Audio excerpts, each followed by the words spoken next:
Hello again from WJ Live, powered by the Western Journal. My name's Josh Manning. I am Deputy Managing Editor for Assignment at the Western Journal. Joining me today, two of the Western Journal's best reporters. On my left, we have Michael Austin, crack reporter. Yes. Michael Austin. And on my right, we have Cracker Jack reporter, senior reporter. Senior reporter? I believe so. Andrew Shasha. Fellas, welcome to WJ Live. Good to be back. And welcome to you all who are watching us. Thank you for tuning in. We appreciate it. We've got a few different things to cover today. Before we kick things off, I want to do a little bit of housekeeping and take a moment to thank PatriotDepot.com for sponsoring this episode of WJ Live. PatriotDepot.com. They are your source for supplies for the conservative revolution. Whether that's T-shirts, whether it's books, whether it's bumper stickers, whether it's novelties, if it is conservative and it could be a good gift, Patriot Depot is the place to go. PatriotDepot.com. And in fact, today, if you will use the code WJLive, it's there up on your screen.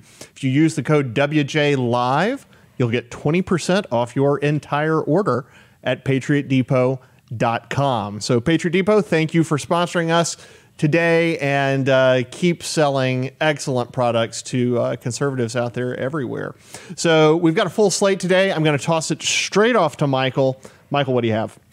So the CDC, throughout this whole process of the pandemic and the lockdowns, they've repeatedly flip-flopped their positions on various, different studies and the science behind all these different... yeah, there's been an avalanche of this stuff. Right, all the different guidelines we're supposed to follow, and yet the left has continued to insist, no, we need to just blindly follow the experts at the CDC. Even if those experts are only experts in one particular field, they shouldn't have the right to comment on lockdowns. Yeah. Because that has economic fallout that comes with that. They can't really comment on that. But nevertheless, we've been told that we have to follow these guys. And there's this tweet that we're going to pull up in a second here that CNN put out that really exemplifies what the left thinks about following experts and what the left thinks about freedom. So here is that tweet from CNN. And this is Jared Monroe. If you're not familiar, he is the formerly known as Not Gay Jared on the Louder with Crowder show.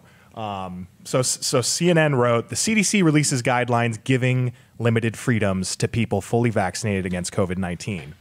And Jared Monroe replied, if you believe the CDC has the right to issue and retract freedoms, this may not be the country for you. Yeah. So I thought that just is it so perfectly encapsulates what the left is all about. And what they're about is the government has control over your freedoms. The CDC has control over your freedoms because they know what's best for you and they're going to take care of you. And we don't want to leave it up to you. Whereas the right, we think, hey, organizations like the CDC can be important to, do studies and find information, but they should not be telling everyone what to do. And one really great example of this that we've seen recently is that the CDC suggested that people should send nursing home patients back into nursing homes, even if they were COVID positive. Now, they did also say that those, nursing homes shouldn't take in more than they can deal with, and they should do certain contact tracing procedures and all that. But still, they forwarded that idea, and that led to the majority of the deaths we've had of COVID, not the majority, but a huge percentage have been in nursing homes, like an obscene percentage. We talked about it a week ago. I always forget what the exact percentage is, but you can look it up. It's the AARP did a really good study, and they found the exact statistics for that. I believe it's around like 30%. It's crazy. But this tweet from CNN, like they're just saying, well, guys, you can have your freedoms, but only when the CDC only when the CDC says so. So first off, do you guys think that the CDC has actually been, proactively helpful during this pandemic, or have they caused a lot of harm with a lot of the information they've put out? Well, I would like to suggest, first off, that we recall the CDC. The CDC clearly wrong about nursing homes, and if I'm not mistaken, If this follows the same pattern anyway, several people are going to come out soon and say that the CDC harassed and potentially molested them. And it is time that we recall the CDC. I think we need to get a petition going and deal with it that way. If the pattern follows, that's what's going to happen. No, there is this... let's see here. So one of the things that is very useful to the left is the idea of feelings. A lot of people on the left maybe feel their way through things more than thinking their way through things. The word science tends to conjure a feeling or elicit a feeling, and this it kind of works as a term for expertise. Yeah, but it's authority. I think the vast majority of people, and certainly outside the academy, don't really realize scientists are quite useless out of their really narrow field. And these are not people who know. A biologist is not an expert on all things biology. He's maybe an expert on 3 strands of DNA found in a nematode. Right. I mean, that's what these people are experts at. So when you go out and you have scientists say, well, it really doesn't mean just that much other than someone who has had some amount of scientific training. Bill Nye is a scientist. Yeah. The guy's he's a geologist. Isn't he a geologist? Engineer, I think. One of the dirt people. Yeah. So their expertise is extraordinarily limited, and your point about there being economic impact, there being psychological impact, socioeconomic impact, demographic impact, there are all of the things are incredibly complex. It turns out the world is unbelievably complex, and all of these things touch up against each other. And dragging out some poor scientist who knows about 2 genes on a freaking nematode and getting him to analyze this, there's no telling how much he's going to get wrong.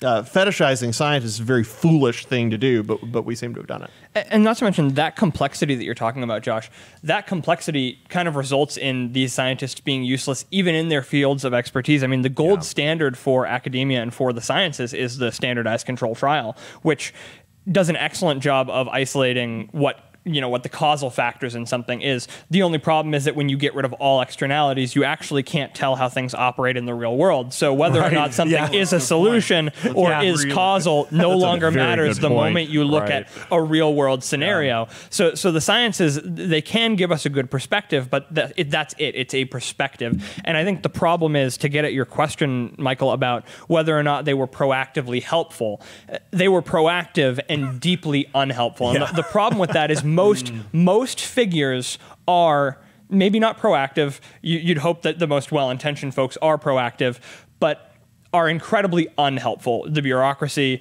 academia, the sciences, all these folks tend to be incredibly and deeply unhelpful even when they are proactive.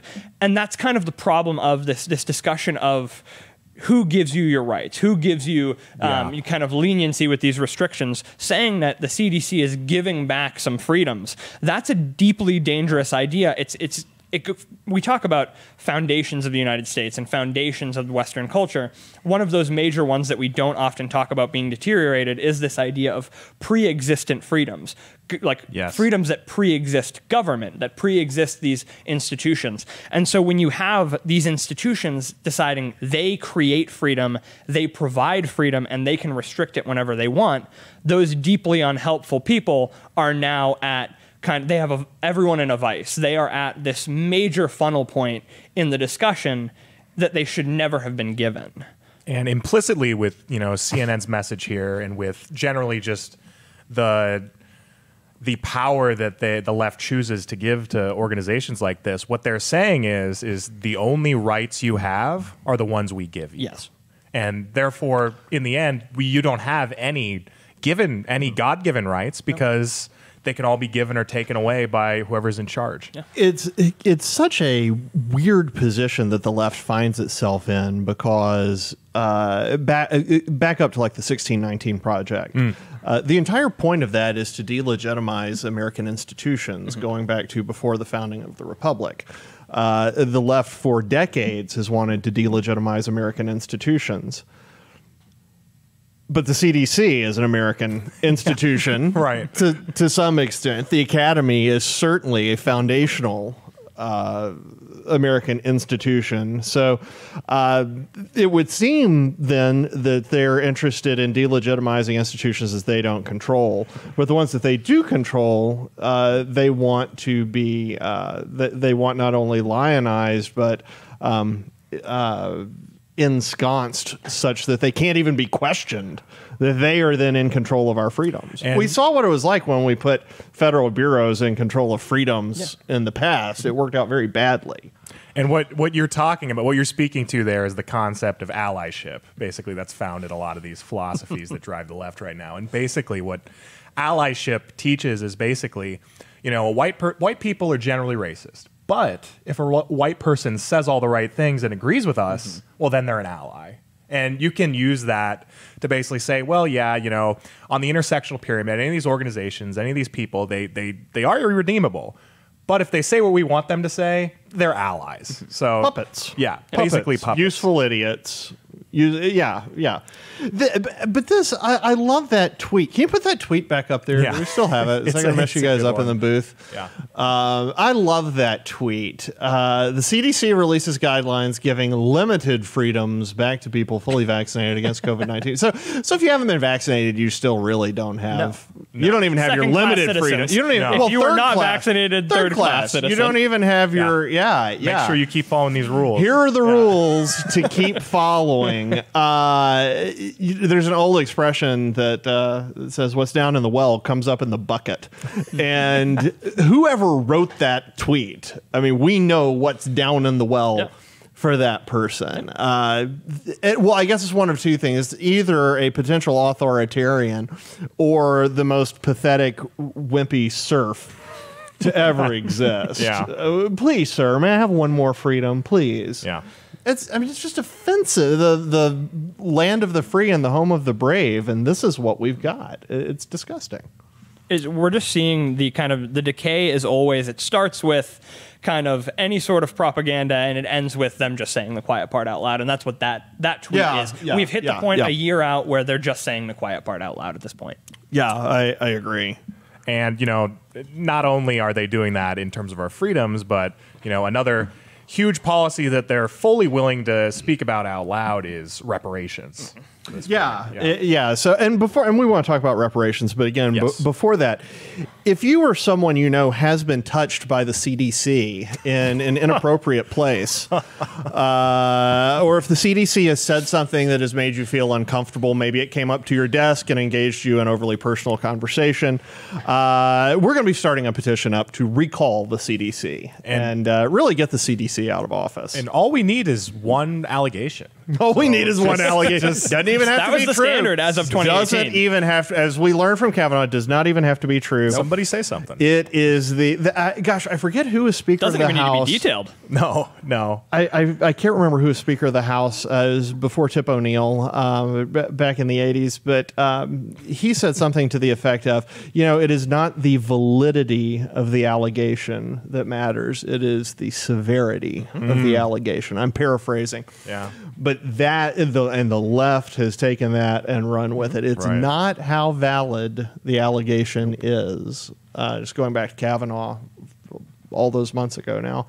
It's not the validity of the allegation, it's how serious the allegation is. And it turns out in this world, there's no shortage of people who will make unbelievably insane allegations that are unfounded. We found out about that with Kavanaugh, and we're probably seeing some of that with Cuomo. Far be it from me to defend Cuomo, but you know, maybe. Good gracious, you are innocent until you're proven guilty, and I gotta think by the 20th accuser, which at this rate I think is going to come by next Wednesday. You know, somebody there's probably exaggerating. But again, if the CDC touched you or hurt you or any of your loved ones, just let us know. Let us Someone know. in the booth, please. All right, so reparations. I was looking at stuff to cover on the show today, and Larry Elder is in the middle of a series on his case against reparations. And he's written 2 pieces already. Those are both at the Western Journal. If you go to westernjournal.com, search for Larry Elder. Those should be the first 2 things that pop up for you. A 3rd piece is forthcoming. I think we're going to have that for you tomorrow. I'm not positive. But anyway, Elder kicks it off saying, last week, this was a couple weeks ago, I testified before the House Committee on the Judiciary's Subcommittee on the Constitution, Civil Rights, and Civil Liberties regarding H.R. 40. If you don't know what H.R. 40 is, it is exploring the path to reparative justice in America. In other words, hey, let's figure out if we're going to do reparations. I'm just going to pull a couple things that Elder said, a few things he said that I liked, and just sort of toss them up for discussion. This is Larry Elder writing. In 1991, Black Democrat and Harvard sociologist Orlando Patterson said, "The sociological truths are that America, while still flawed in its race relations and its stubborn refusal to institute a rational universal welfare system, is now the least racist white majority society in the world, has a better record of legal protection of minorities than any other society, white or black, and offers more opportunities to a greater number of black persons than any other society, including all those of Africa." That was 1991. Now, since then, we've had the first black president, the single most powerful person on the planet was a black man. Under Donald Trump, black unemployment reached the lowest rate it has ever been at historically since we've been keeping records. That's turning around pretty fast. Fellas has something. Yeah, it did turn around very quickly. So, fellas, what am I missing here? Has something gotten worse since 1991? It seems to me everything's gotten better, and it was pretty darn good in 91. No, I mean, to say that it's gotten worse, I mean, not necessarily on the kind of tangible scale. I think that there's no question that with the election of Barack Obama, those kind of racial undertones reemerged, and we've had the racial discussion for the last 10 years, or I get more than that now. That conversation has gotten more divisive, more aggressive, and has divided more Americans. That doesn't necessarily mean, and it actually doesn't mean in any way, shape, or form, that things have actually gotten worse in terms of racial justice in this country. Maybe race relations are worse, but racial justice is no worse whatsoever. The problem that we're seeing here is that, and it's the same kind of problem that I like to get into when we talk about kind of the international community. Anyone who is willing to admit to any degree of fault, for some reason in this political climate in the last 2 decades, is more likely to get raked over the coals than folks who just outright deny what they did wrong. The United States has been incredibly open about the fact that it has been on the wrong side of things in history. Every country can say that. Every group of people can say that they have been on the wrong side of something, and throughout history, that is the course and trajectory of history, is that things have gotten better, and many countries and many people have been on the wrong side of things. But the moment that admission gets made, when America says, okay, we'll submit to international accountability, we'll submit to racial accountability, the folks who admit that there was a wrong get raked over the coals, and more is demanded of them to atone for these problems. But the folks who don't deny it, these other countries, England points the finger at the United States over race relations constantly. The English love to talk about us in that way, and somehow... And look what they did to Meghan Markle. Keep going, sorry. It's not a bad point. But for some reason, the United States is the country that needs to constantly relive this conversation and atone more properly, in quotation marks. And I can't comprehend or fathom that kind of paradigm that we're living under, that if you admit to a wrongdoing, you're demanded to atone for more. You're crucified more strongly than the folks who just, I never did anything wrong. And fun fact, like what Larry Elder said at the beginning of that, America is the least racist in terms of when we poll countries, and that's certainly the case when compared to England. Would you be, and the way they do that normally is they ask people, how comfortable would you be with someone of a different race living next door to you? And the United States is one of the lowest scoring countries. And in a delightful twist, the most racist countries appear to be in Africa and Asia. Who knew? It's an interesting... That's a good point, that there is something about blood in the water, because what you're talking about isn't unique to sort of nation states. It happens with individuals as well. If you... if you cross the politically correct mafia, and they call you out, then you admit it, or you cop to it, and you do your mea culpa. They will beat the tar out of you continually. What's fascinating, though, is if you won't do it, they lose interest in you.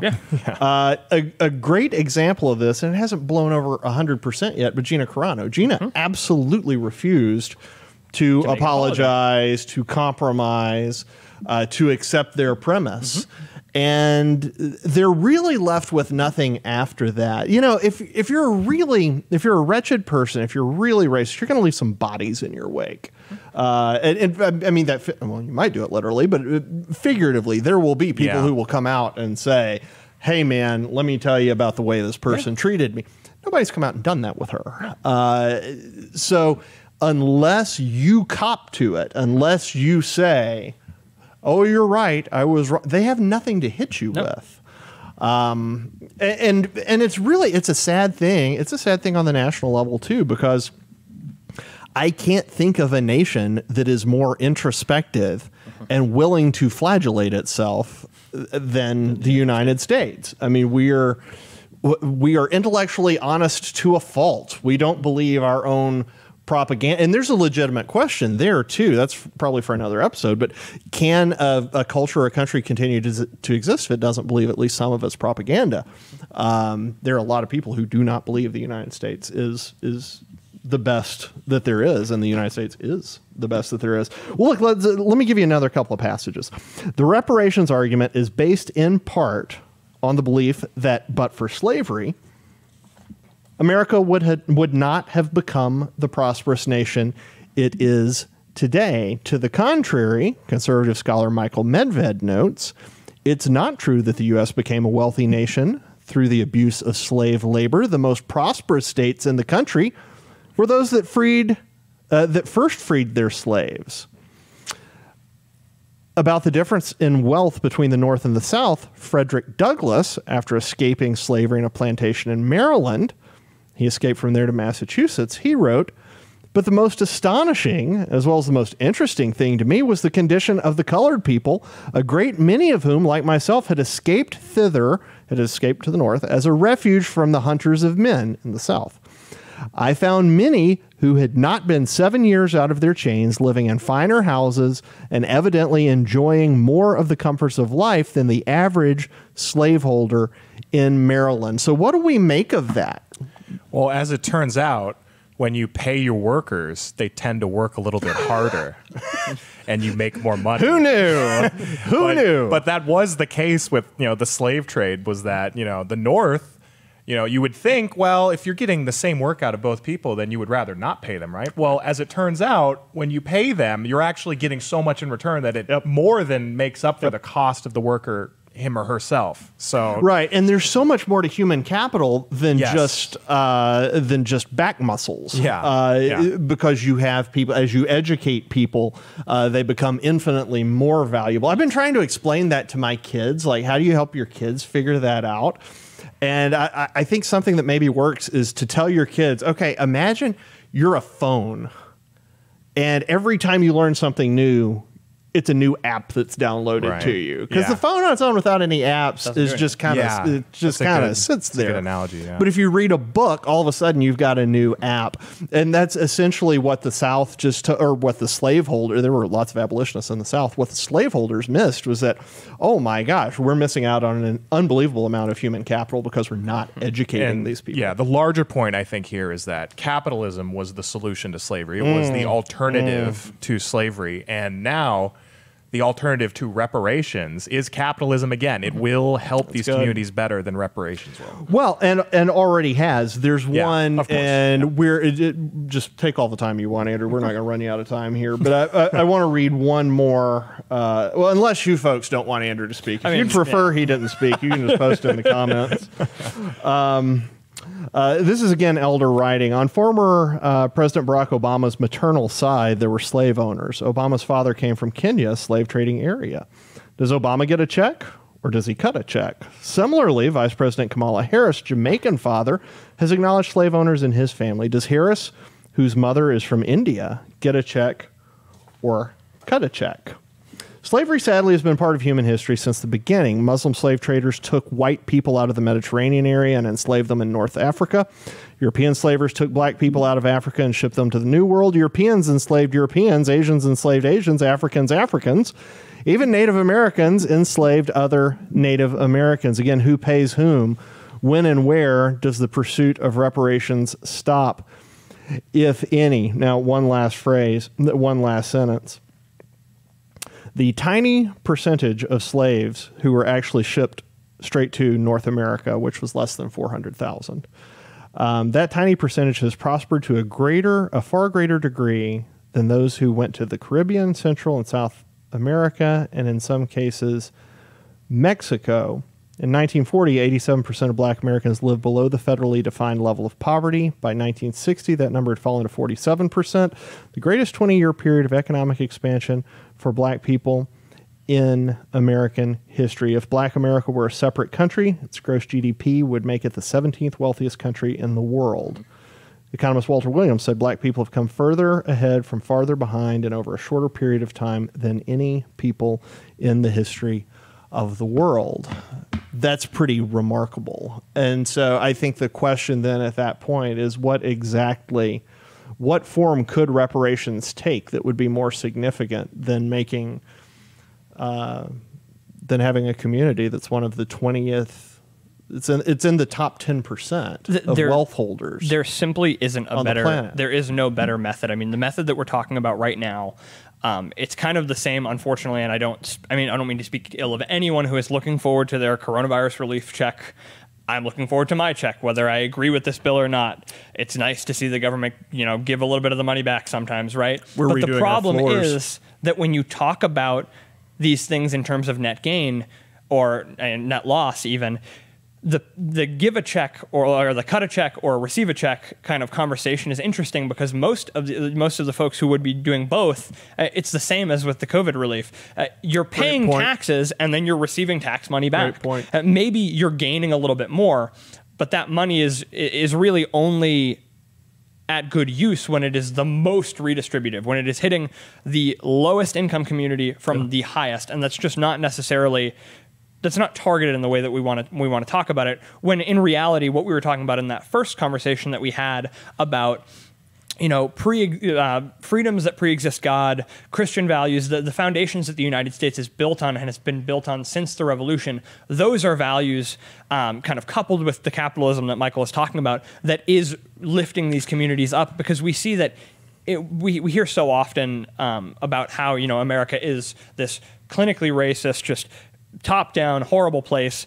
The truth is that the Constitution, the Declaration, those were promises written centuries ago that were not fulfilled at the moment that they were drafted. But with every major advancement from, the freeing of the slaves to the Civil Rights Act, we have seen that promise get fulfilled, and we have seen communities lifted out of poverty as a result. So those American values, those Christian values, those freedom-loving values, and pre-existent government values, those are values that are actually going to lift communities up, not reparations. It took us 77 years to obliterate something that had plagued humanity from the beginning. Yes. 77 years is what it took the United States, less than 80 years, less than the lifetime of one person. Yep. We obliterated it. That is truly incredible. And the one thing I would say is too often these discussions about reparations are more about, whether they're morally right, whether they're deserved or fair, and not about whether it would work. Like, would reparations actually achieve the goal it's aiming at? And of course it would not. These communities don't need money. They need to be gaining market skills. They need to be getting into the job force where they can work their way up.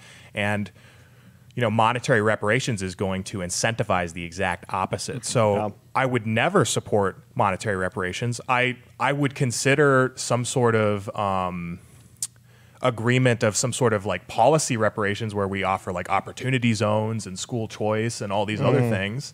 Oh my gracious. I would hear that discussion. Opportunity zones and school choice. providing reparations that are racist, Michael. Yeah. The horror. How one last note, simply because I'm in the middle chair. It is interesting to think about. You can say that an enormous number of the descendants of slaves are, say, in the lowest 20th percentile and below.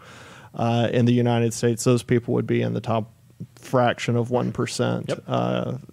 Compared to history itself. And most of them would not trade their lives, most likely for John D. Rockefellers. So, make of that what you want. All right. We're running a little late, but that's okay. It's never too late to call out John Roberts. So, Andrew, we will always make time to bash Justice Roberts. Andrew, take it away. Absolutely. So, kind of building on that conversation that we've had about American values and about these values that lift people out of poverty, one of those major values is the First Amendment. First Amendment, I mean, it's guaranteeing your religious liberty, it's guaranteeing your right to assemble, it's guaranteeing your right to speak freely against these institutions that want to restrict all of your freedoms. And so, of course, it is the first thing that folks tend to chip away at when they want to destroy the nation and take a little bit more control. Unfortunately, a lot of that has been seen in the academia that we were talking about at the beginning of the episode.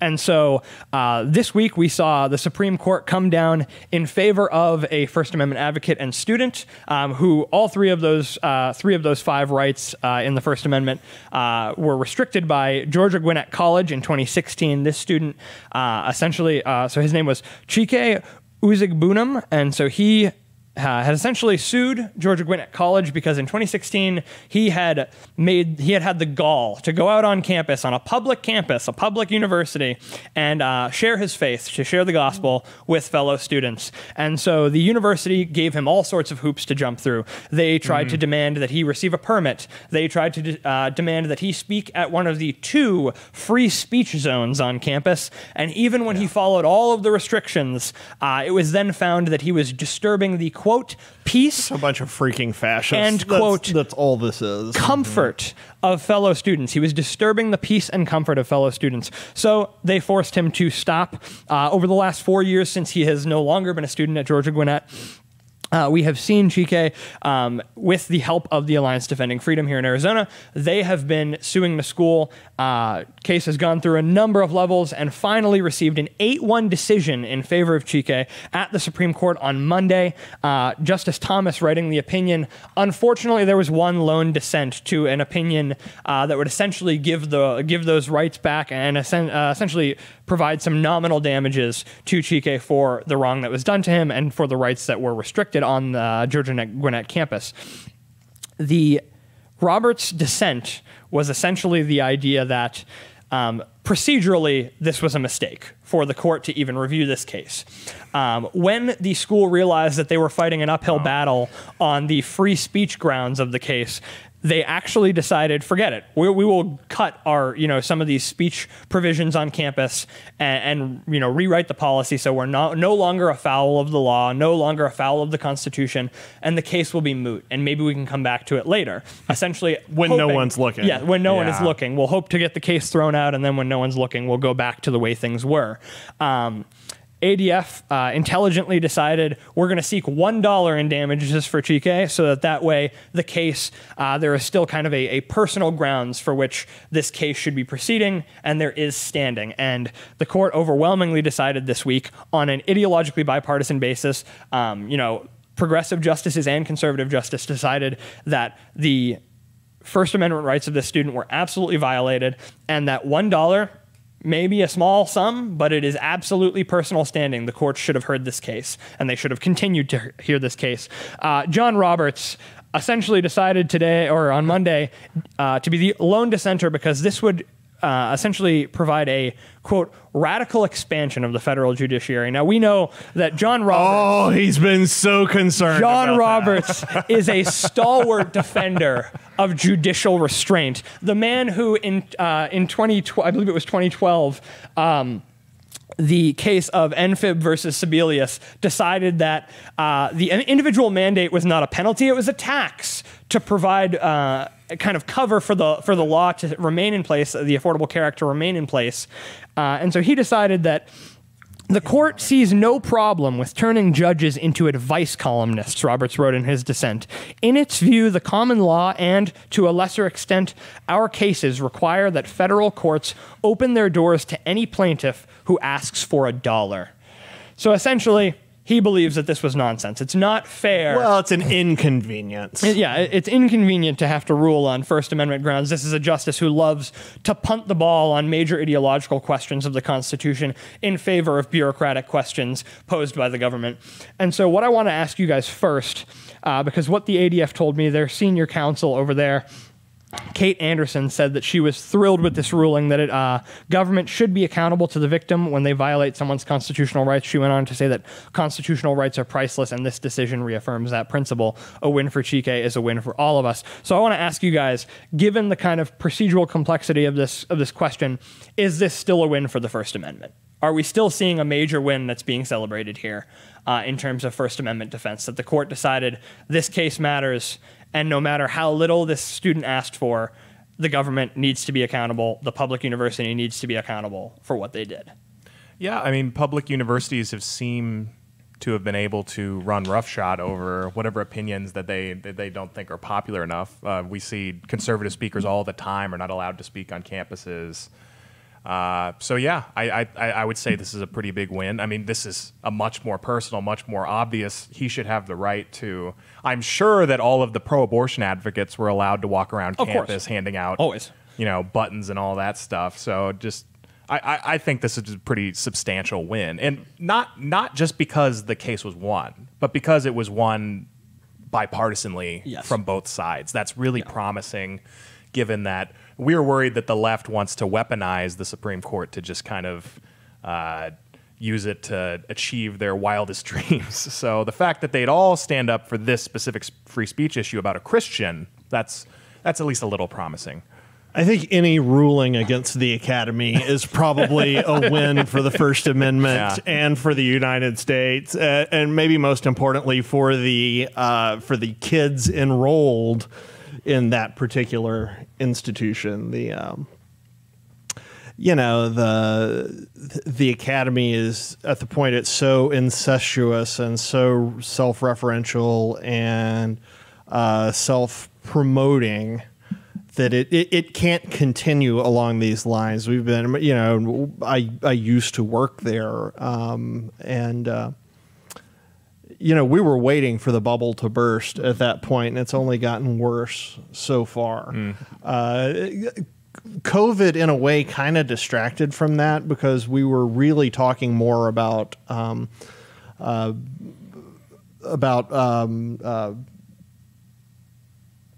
the sorts of jobs that Mike Rowe promotes, and all of a sudden I can't think of the term for them, but jobs where you don't need credentials as much. And COVID kind of distracted from that a little bit. I think we'll see a return to that, especially as people realize that, oh, hey, turns out I don't have to be on campus. Turns out I saved a heck of a lot of money, and I was still able to get my education, because at the college level you are able to do that. They can't educate over Zoom worth anything in K through 12, but it turns out at the college level they've been doing it for forever. They're good at it. And it's way cheaper. So anyway, anything that hurts the Academy I think is generally good for America. So we're over time. Apologize for keeping you guys late. Thank you so much for joining us on WJ Live. Remember, we're powered by the Western Journal. You can see the stories we've talked about today and all sorts of other things over at westernjournal.com. Thank you for supporting us. Just by reading our material, you're supporting us. When you see ads and happen to get interested in those, that helps us too. If you feel led to support us in a more deliberate way, that would be fantastic. We certainly don't require you to and don't want to guilt you to, but if you happen to feel led to, that would be great. You can go to westernjournal.com/join. That's westernjournal.com/join. If you're watching us on YouTube, be sure to click subscribe. After you click subscribe, click the little bell that shows up. That's going to make sure that when we go live, you're going to get a notification for it. So it's going to make it a lot harder for them to shadow ban us and keep you in the dark about when we're on. And we are on every Monday through Friday at 5 p.m. Eastern, 2 p.m. Pacific. For Michael and Andrew and the rest of the folks here at WJ Live in the Western Journal, I'm Josh Manning. Thanks, and we'll see you here tomorrow. The Western Journal has rolled out a brand new subscription model designed specifically for readers like you, who want the unvarnished truth that the establishment media won't tell you. Our multi-tiered plans give you exactly what you want, and help us fight fake news during this, the most important election of our lives. Become a subscriber to the Western Journal today and unlock exclusive features you won't find anywhere else. It's easy. Just follow the prompts in this video to join us in equipping readers with the truth.